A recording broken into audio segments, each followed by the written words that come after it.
Buongiorno associati tutti dell'ASPAT, con gioia ho l'onore di comunicarvi l'avvenuto accordo sulle nuove tariffe sociosanitarie che proprio ieri sera abbiamo siglato presso la struttura commissariale dopo 2 giorni estenuanti di trattative tenute appunto dal dottore Morlacco.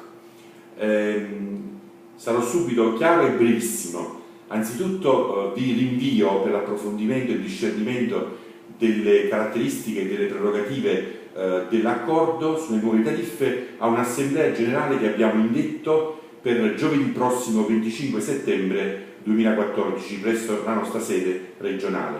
A me adesso brevemente spetta solo il compito dell'annuncio, che è un annuncio che porta in sé 2 risultati. Un risultato economico da un lato, a mio vedere, e un risultato di carattere generale per quelle che sono grosse difficoltà e criticità che noi da sempre ci portiamo.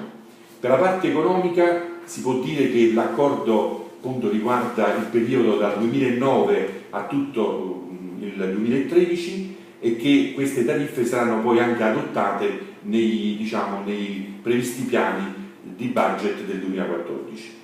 E che segnano dal punto di vista economico un incremento tariffario di 13,7 punti percentuali rispetto al DCA6 che è la boa dalla quale siamo partiti dal giorno in cui abbiamo contestato la incongruità di queste tariffe regionali.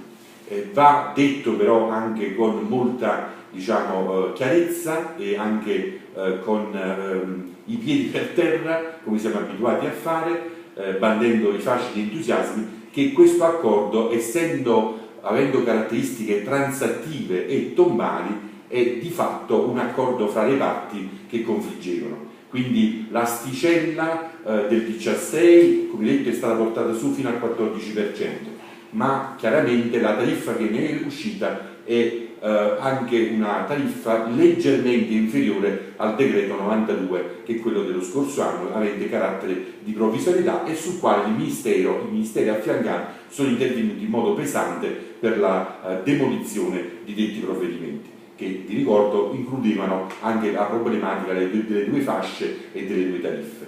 Dunque una tariffa nuova, sociosanitaria, unica, che è leggermente al di sotto del 2,4% dal 92, ma di ben 14 punti sopra il DCA6. Quindi una quantità di arretrati che sono stati riconosciuti, per cui la valenza negoziale forse è più importante del dato economico, a mio vedere, perché abbiamo 2 principi che abbiamo salvaguardato e finalmente incardinato.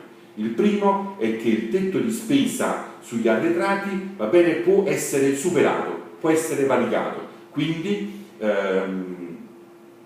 ci siamo presi questo grande risultato di vedere riconosciuti tutti gli arretrati dal 3 agosto 2009 fino ad oggi, e questo è fondamentale, anche se questi arretrati creano un superamento dei tetti di spesa per gli anni di riferimento.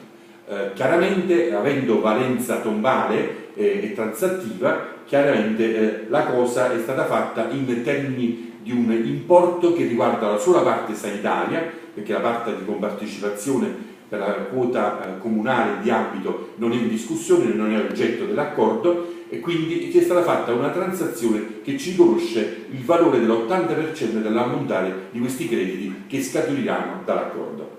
Dunque, tutti gli altri aspetti saranno gestiti e saranno dibattuti all'interno di questa assemblea. Il dottore Gambardella, il nostro coordinatore regionale, sta allestendo delle interessanti e stimolanti e precise slide numerarie che ci metteranno nella condizione di capirne la portata sotto tutti i punti di vista, sotto tutti gli aspetti. Io vi saluto e vi ricordo che l'accordo che abbiamo sottoscritto avrà validità solo a condizione che entro il 15 ottobre i centri che saranno chiamati in PEC dalla struttura commissariale a formulare la loro adesione all'accordo saranno almeno all'80% delle strutture regionali ad aderire e costituenti il 90% del fatturato relativo al 2012. Ecco la necessità di incontrarci giovedì 25. Vi rimando da allora e vi aspetto tutti compatti. Grazie, come sempre, mille cordialità.